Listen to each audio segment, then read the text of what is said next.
पिछले चैप्टर के लास्ट में हमने देखा था कि सारे स्टूडेंट यूजीन की मदद करने के लिए तैयार हो जाते हैं और ये सब एनिका एशिश दूर से देख रही होती है। इस चैप्टर की शुरुआत में सुनबे को दिखाया जाता है जो एक मंत्र पढ़ती है जिससे जमीन से बड़े बड़े पंजे निकल आते हैं। फिर उन पंजों के साथ वो यूजीन के ऊपर एक अटैक कर देती है। लेकिन इस अटैक को देखकर यूजीन बिल्कुल भी नहीं डरता और कहता है, ऐसे अटैक मैं पहले भी देख चुका हूँ। वहां पर एक ब्लास्ट होता है, लेकिन यूजीन बिल्कुल ठीक होता है और सुनबे की ओर दौड़ने लगता है। यूजीन को अपनी ओर आता देख सुनबे एक और अटैक तैयार करते हुए कहती है, अगर तुम्हें ये लगता है कि मैं क्लोज कॉम्बैट में अच्छी नहीं हूं तो तुम बहुत बड़ी गलतफहमी में हो। इसके बाद वो दोनों एक दूसरे के ऊपर बहुत सारे अटैक करने लगते हैं, जिससे वहां पर धमाके हो रहे होते हैं और उन धमाकों को देखकर बाकी स्टूडेंट चौंक जाते हैं।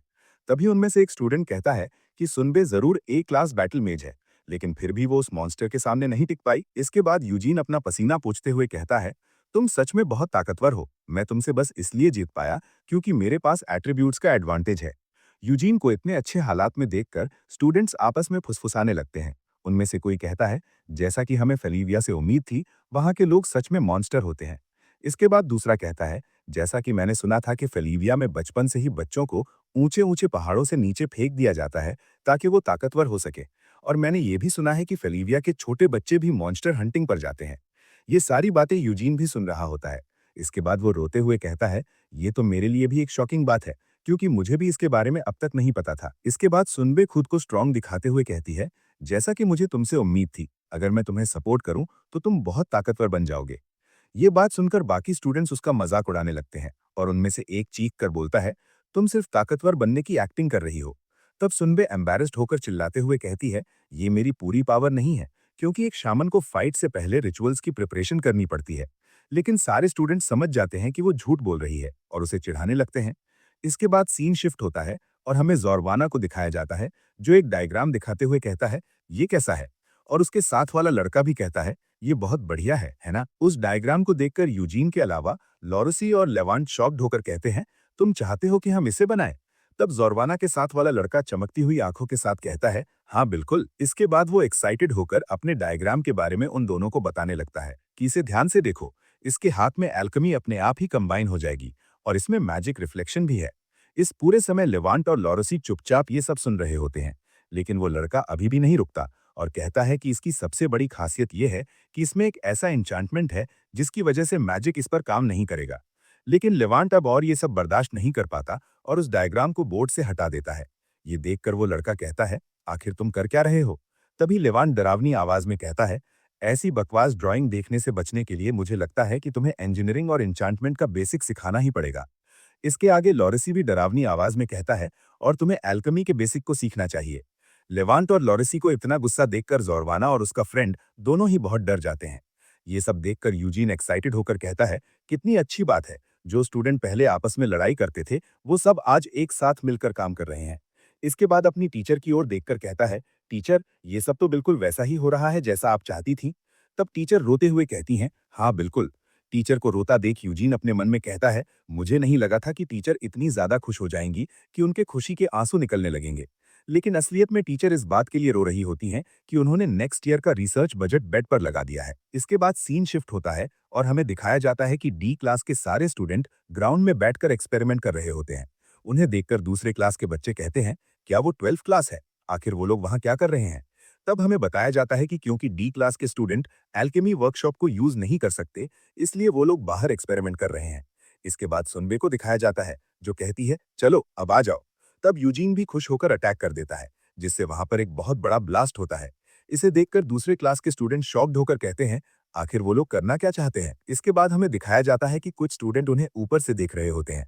तभी उनमें से एक कहता है कि उन्होंने कहा था कि वो लोग उस ड्यूअल की प्रिपरेशन कर रहे हैं जो एनिका एशिश और यूजीन फिलिविया के बीच होने वाला है। तब दूसरा लड़का कहता है, क्या सच में? फिर तीसरा कहता है, क्या उन्हें सच में अपनी औकात नहीं पता? उन्हें लगता है कि वो सच में जीत सकते हैं। इसके बाद हमें दिखाया जाता है कि यूजीन और सभी स्टूडेंट फालतू में उछल कूद कर रहे होते हैं। उन्हें मजे करता देख यूजीन भी बहुत खुश होता है और अपने मन में कहता है, अगर इसी तरह सभी लोग साथ रहे तो मुझे लगता है कि हम जीत सकते हैं। इसके बाद वो भी उनके साथ मजे करने ही वाला होता है। तभी उसके पीछे से एनिका एशिश कहती है, नहीं, तुम इस तरह से मुझसे कभी नहीं जीत पाओगे। एनिका एशिश की आवाज सुनकर यूजीन रुक जाता है और पीछे मुड़कर देखता है कि वहां पर एनिका एशिश होती है। इसके बाद सभी स्टूडेंट्स को देखकर अपने मन में कहता है, टाइम और स्पेस रुक चुका है। या ये एनिका आशीष की मैजिकल पावर है, जो बिल्कुल उस अपोस्टल की पावर की तरह है, जो फेलिन के आंसुओं से बने क्रिस्टल को डिस्ट्रॉय करने आया था। तभी एनिका आशीष उसके हाथ को पकड़ लेती है, जिससे वो चौंक जाता है और कहता है, ये तुम अचानक से कर क्या रही हो? तब एनिका आशीष काम वॉइस में कहती है, जैसा मैंने सोचा था, उन्होंने पहले ही तुम्हें नोटिस कर लिया है और वो तुमसे मिल भी चुके हैं। एनिका आशीष की बात यूजीन को बिल्कुल भी समझ नहीं आती और कहता है, मुझे कुछ भी समझ नहीं आ रहा, तुम क्या कह रही हो? तब एनिका आशीष यूजीन के हाथ पकड़े हुए ही कहती है, वो क्रीचर्स जो डेड बॉडी से बने स्टार्स को खाते हैं, उनके लिए तुम इस समय सबसे अच्छे शिकार हो। ये बात सुनकर यूजीन घबरा जाता है और डरते हुए कहता है, ये तुम किस तरह की बातें कर रही हो? मुझे कुछ भी समझ नहीं आ रहा। तब एनिका आशीष थोड़ा सोचकर कहती है, तुम अबिस के एक ग्रैंड ड्यूक से मिल चुके हो। ये बात सुनकर यूजीन के होश उड़ जाते हैं और कहता है, ये बात तुम्हें कैसे पता? तब एनिका आशीष कहती है, अच्छी बात यह है कि उन्होंने तुम्हें अब तक कोई नुकसान नहीं पहुंचाया है और हमें दिखाया जाता है कि यूजीन के पीछे बहुत सारे हाथ होते हैं। इसके बाद एनिका आगे कहती है, मुझे नहीं लगता कि मुझे ये बताने की जरूरत है कि वो लोग कितने खतरनाक होते हैं। फिर डरावनी आवाज में कहती है, वो लोग अपने शिकार को इतनी आसानी से नहीं जाने देते, लेकिन टेंशन मत लो, मैं तुम्हें प्रोटेक्ट करूंगी। और हमें दिखाया जाता है कि एनिका एशिश के पीछे भी बहुत सारे हाथ होते हैं। ये सुनकर यूजीन बहुत ज्यादा डर जाता है और अपना हाथ झटके से पीछे खींच लेता है, जिससे एनिका एशिश भी चौंक जाती है। तब यूजीन कहता है, अभी अभी वो क्या था जो बहुत डार्क और बहुत दूर था? तब एनिका एशिश दुखी मन से कहती है, मुझे माफ करना, ये मेरी गलती है, मुझे पहले ही तुम्हें इसके बारे में समझा देना चाहिए था। तब यूजीन फ्रस्ट्रेटेड होकर कहता है, अरे नहीं, तुम सिचुएशन को गलत तरीके से ले रही हो। इसके बाद यूजीन शांत हो जाता है और कहता है, मैं इतना तो कह सकता हूँ कि तुम्हारा इरादा बुरा नहीं है, लेकिन मुझे प्रोटेक्ट करने की कोई जरूरत नहीं है। इसके बजाय तुम ये अच्छे से एक्सप्लेन कर दो कि तुम कहना क्या चाहती थी। तब एनिका आशीष कहती है, हम दोनों को ही लॉर्ड फेलिन के द्वारा चुना गया है। ये बात सुनकर यूजीन शॉक्ड हो जाता है और अपने मन में कहता है, इतना भी सीधे नहीं बोलना था। इसके बाद एनिका आशीष आगे कहती है, हम लोग वो स्टार्स हैं जो अबिस की डार्कनेस में रहकर भी सबसे ज्यादा चमकते हैं, जिनकी खोज लॉर्ड फेलिन नेचर के लॉ को तोड़कर अनंत काल से कर रही हैं। यही हमारी स्टोरी है। तब यूजीन सरप्राइज होकर कहता है, सीनियर, क्या आपको भी लॉर्ड फेलिन ने चुना है? लेकिन क्या ये बात इतनी ज्यादा बड़ी है? तब एनिका आशीष कहती है, तुम्हें क्या लगता है, लॉर्ड फेलिन ने हमें बिना किसी रीजन के चुना है? तब यूजीन कहता है, हाँ, ये बात तो सच है, और परेशान होकर कहता है, लेकिन मैं मेरे पास्ट लाइफ और इस लाइफ दोनों में ही स्पेशल नहीं हूँ, और ये बात इससे प्रूव होती है कि मेरे पास सिर्फ एक स्ट्रिंग है। तब एनिका आशीष कहती है, इन सब बातों को छोड़ो, लेकिन मैं ये नहीं मान सकती कि तुम्हें मेरी प्रोटेक्शन की जरूरत नहीं है। लेकिन मैं समझ सकती हूँ कि तुम कंफ्यूज्ड हो, इसलिए मैं तुम्हें एक चांस दे रही हूँ, ताकि मुझे हराकर तुम ये प्रूव कर सको कि तुम्हें मेरी प्रोटेक्शन की जरूरत नहीं है। तब यूजीन निराश होकर कहता है, विनिंग? ये देखने के बाद भी कि आपकी ट्रू आइडेंटिटी और पावर क्या है? तभी एनिका आशीष डरावनी आवाज में कहती है, लेकिन अगर मैं जीत गई, तो मैं तुम्हें ऐसी जगह रखूंगी जहां तुम्हें कोई भी नहीं ढूंढ पाएगा। तब यूजीन डरते हुए कहता है, क्या? इसके बाद एनिका आशीष टाइम को दोबारा ठीक कर देती है, जिससे सभी बच्चे दोबारा होश में आ जाते हैं और आपस में बातें करने लगते हैं। क्या टाइम रुक गया था? तब दूसरा कहता है, हाँ, शायद ऐसा ही कुछ हुआ था। लेकिन यूजीन को दिखाया जाता है, जो बहुत ज्यादा डरा हुआ होता है और अपने मन में कहता है, क्या वो मुझे सच में हमेशा हमेशा के लिए कैद कर देगी? इसके बाद सीन शिफ्ट होता है और हमें टीचर एस्टिन को दिखाया जाता है, जो टेबल पर अपना सिर रखकर रोते हुए अपने मन में कहती हैं, मेरा अगले साल का रिसर्च बजट, अब मैं क्या करूं? इसके बाद खुद को दिलासा देते हुए कहती हैं, नहीं, मैंने कुछ भी गलत नहीं किया, क्योंकि इसी वजह से सारे स्टूडेंट एक साथ मिलकर हार्ड वर्क कर रहे हैं। मेरे लिए इतना ही काफी है। इसके बाद यूजीन के बारे में सोचते हुए कहती हैं, अगर मैंने उसे वो मैजिक सिखा दिया जिसे मैंने बनाया है, तो शायद यूजीन जीत सकता है। लेकिन अगले ही पल जोर जोर से रोते हुए कहती हैं, नहीं, ये पॉसिबल नहीं है।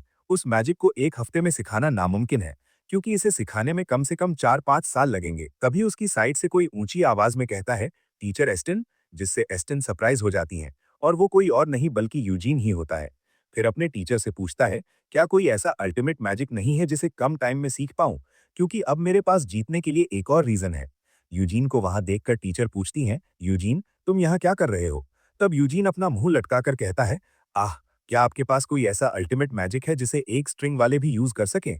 मुझे माफ कीजिए, मैं थोड़ी नॉनसेंस बातें कर रहा हूँ, ऐसा तो इम्पॉसिबल है। तभी टीचर नर्वस होकर कहती हैं, हाँ बिल्कुल, ऐसा मैजिक है। तुम्हें क्या लगता है, अगर जीतने का कोई चांस नहीं होता तो मैं ये सब करती? मैंने एक स्पेशल मैजिक तैयार किया है जो तुम्हें परफेक्टली सूट करता है। तब यूजीन खुश हो जाता है और कहता है, क्या सच में? टीचर, आप अमेजिंग है, आपके पास हमेशा एक प्लान होता है। आगे एक्साइटेड होकर पूछता है, वैसे ये किस तरह का मैजिक है? मैं इसे सीखने की पूरी कोशिश करूंगा। तब टीचर अपने चश्मे को एडजस्ट करते हुए कहती हैं, हाँ, 13th डिसाइपल को हराने के लिए तुम्हारे पास कम से कम 12th डिसाइपल की मैजिक पावर होना ही चाहिए। फिलहाल ये वीडियो यहीं पर खत्म होती है। अगर वीडियो अच्छी लगे तो वीडियो को लाइक करें, चैनल को सब्सक्राइब करें। मिलते हैं एक और नए वीडियो में, तब तक के लिए बाय बाय।